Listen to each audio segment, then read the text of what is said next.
ఈ మధ్య కాలంలో సాంప్రదాయంలో సరిగ్గా తెలియకపోవడం వల్ల ఆడపిల్లలు పుష్పావతి అయిన సందర్భంలో కూడా ఇది శరీరంలో వచ్చే ఒక సాధారణ మార్పు. కాబట్టి దానికి పాత పద్ధతులు ఏవైతే ఉన్నాయో అవి ఆచరించాల్సిన అవసరం లేదని కొంతమంది. ఆచరించాలా అని కొంతమంది. నిజానికి అసలు ఆ సందర్భంలో ఏం చెయ్యాలి? ఎలా చేయాలి? నిజంగా చెప్పాలి ఏంటమ్మా, ఆడపిల్లలు కానివ్వండి, మగపిల్లలు కానివ్వండి, పుట్టుకతో ఒక జాతకం రాస్తారు ఉండదు. కానీ ఆడపిల్లలకి మరలా ఇంకొక జన్మ ఎక్కడ అంటే రజేశ్వర. ప్రథమ రజేశ్వర సమయంలో ఏ వారమైతే పుట్టారో, ఏ లగ్నంలో అయితే పుట్టారో, ఏ నక్షత్రంలో అయితే పుట్టారో, వర్జ్యము దుర్ముహూర్తం ఉన్నటువంటి సమయాలు ఏమైనా ఉంటే ఆ సమయాల్లో అయ్యారో ఈ రజేశ్వర అవుతున్నారు. అక్కడి నుంచి మరలా వాళ్ళకి పునఃప్రారంభం, ఈ దోషాలన్నీ కూడా చుట్టుకోవడం కూడా జరుగుతూ ఉంటుంది. ఉన్న దోషాలు నివృత్తి కలిగేటువంటి పరిస్థితులు కూడా కలుగుతాయి. రజిస్టర్ అయిన సమయంలో కట్టుకున్న వస్త్ర వర్ణాన్ని బట్టి కూడా దోషం వస్తుంది. రంగుని బట్టి కూడా దోషం వస్తుంది. అదెవరు మనం గ్రహించట్లేదు చాలా మంది కూడా. ఆ వర్ణం ఏమిటి? గ్రహస్థితి. గ్రహాలకు ఇష్టమైనటువంటి వర్ణాలే మనకు ఉన్నది. అవునా? 9 రకాల రంగులు కట్టుకుంటాం. ఈ 9 రకాల రంగుల్లో కూడా కట్టుకునేటువంటి ప్రతి వస్త్రం కూడా ఒక గ్రహానికి చెందినటువంటి పరిస్థితి. అందులో ఆదివారం అయినా దోషం, మంగళవారం అయినా దోషం.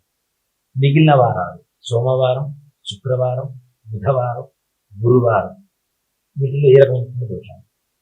శనివారం మధ్యస్థ దోషం. అలాగే తెల్లటి వస్త్రాలతో ఉన్నప్పుడు రజేశ్వరైతే శుక్రుడి అనుగ్రహం చేత వారికి సౌభాగ్య వృద్ధి కలుగుతుంది, వివాహం. అలాగే ఎర్ర వస్త్రంలో అయితే దోషకాలం, కుజగ్రహ స్థితి కనబడుతుంది కదా.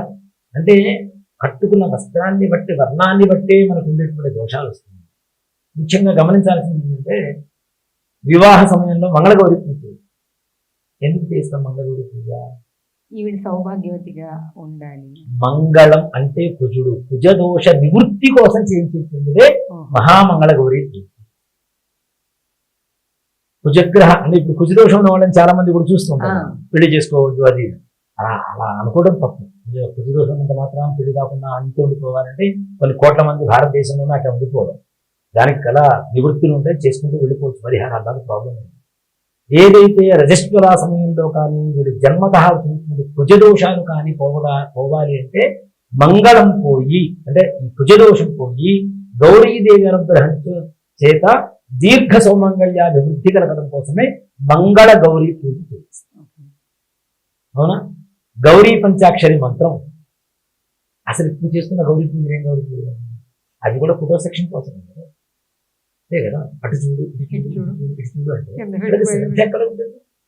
కుంకుమ వేయండి, వాడు చెప్పినప్పుడు వేయాలా, లేకపోతే మంత్రం చెప్తున్నప్పుడు వేయాలా? అవునా? వాటి రోజున పరిస్థితి అలా ఫోటోల కోసమో వీడియోల కోసమో కాకుండా చక్కగా మంగళగౌరి అష్టోత్తరాన్ని పూజ చేసుకుంటూ అవకాశం ఉంటే లలితా సహస్రనామం చక్కగా. అందుకని మన వాళ్ళు చాలా తెలివిగా ఒక సిస్టమ్ తీసుకొచ్చారు. ఇంట్లో గుండ్రాయి గౌరీ పూజ చేయరా అని చెప్పారు. గుండ్రాయి లేని ఇల్లు ఉండదు. ఇప్పుడు ఉన్నాయి. ఒకప్పుడు గుండ్రాయి లేని ఇల్లు అంటూ ఏమీ ఉండదు. గుండ్రాయి అంటే ఏంటి? ప్రతిదానికి వాడుతూ ఉంటాం. అవునా? ఆవిడే లక్ష్మి, ఆవిడే గౌరీ, కాబట్టి ఆవిడకి పూజ చేయరా సార్.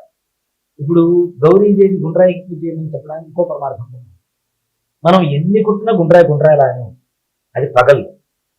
అంటే అలాంటి వస్తువులు అమ్మవారు ఉంది అనే భావనతో మనం పూజ చేస్తున్నప్పుడు మన సంకల్పం కూడా దృఢంగా ఉంటుంది, దానికి దృఢంగా ఉంటుంది అని చెప్పడం కోసమే గుండ్రాయి పూజ.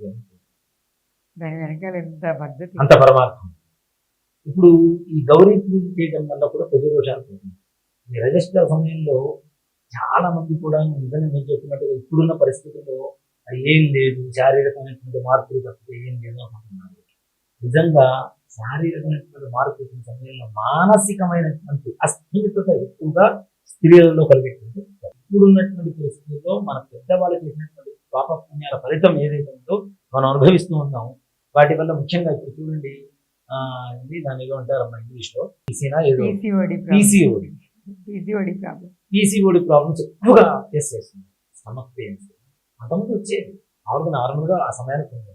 ఇప్పుడు మరి అతిగా బ్యాక్ పెయిన్, అవునా, వీటి వల్ల సంతానం కలుగుతుంది కలగదు కదా? సంతానం మీద ఈ ప్రభావం అంతా పడుతుంది. కదా. నిజంగా ఒక మాట చెప్పాలి అంటే నేను ఓపెన్ గా చెప్తున్నాను, ఈ సమయంలో కొన్ని పదార్థాలు తినొద్దని చెప్పి శాస్త్రం ఉంది కదా. అవును. తీపి తినకూడదు, కాఫీ ఎక్కువగా తాగకూడదు, మామిడి పండు తినకూడదు, చేపలు తినకూడదు, ఇట్లాంటివి కొన్ని కొన్ని ఉన్నాయి ఈ సమయాల్లో. మరి అవి ఎందుకు పాటిస్తున్నారు అంటే మీ శరీర ఆరోగ్యాన్ని మాత్రం కావాలి. ఏదైతే దైవత్వం అనేటువంటి ఒక ఆధ్యాత్మిక చింతన ఉందో దాన్ని మాత్రం వదిలేయాలి. ఇవి పాటిస్తున్నారుగా, ఇది తినొద్దు, దమ్ము స్మృతి కాస్త ఎక్కువ అవుతుంది. మరి తినొద్దని తినకుండా ఉంటున్నాం కదా. మరి ఆధ్యాత్మిక ఎందుకు పవిత్రత ఇవ్వరు? అంత శక్తివంతమైనటువంటిది. ఆడవాళ్ళకి ఏమన్నారు పీసీఓడి అనేటువంటి ఒక సమస్య కావచ్చు, గైనిక్ ప్రాబ్లమ్స్ కావచ్చు, సంతానం ఏమి కావచ్చు, వాళ్ళు రజస్వలానే కాకుండా నెలవారీ వచ్చేటువంటి ఋతుక్రమంలో కూడా వాళ్ళ మానసికమైనటువంటి ఆలోచన విధానాన్ని బట్టి వాళ్ళ ఆరోగ్యం సంపూర్ణంగా మంచిగా ఉండడమా పాడైపోవడమా అనేటువంటి వ్యక్తిగా జరుగుతుంది. అది ఎవ్వరూ గమనించారు. ఆలోచన ఉంటుంది కదా, ఎక్కువ బాధ, అందులో మానసికమైన ప్రశాంతత ఉండదు, అస్థిమితగా చిరాకులో ఉంటారు, అవునా, ఒక రకమైన విసుగు, అవునా. అలాంటి సమయాల్లో వాళ్ళని ముట్టుకోవద్దు, వాళ్ళని దూరంగా ఉంచండి. దైవత్వానికి వాళ్ళు మానసికంగా ప్రశాంతంగా లేరు, దేవుడు పూజ చేసిన దానివల్ల ప్రతికూలమైనటువంటి పరిస్థితులు వస్తాయి కానీ ప్రతిఫలాలు వస్తాయి కానీ మన ఫలం లభిస్తుంది కానీ అనుకూలమైనటువంటి ఫలం లభించదు అనేటువంటి ఒక దీంతోనే దూరంగా వచ్చారు.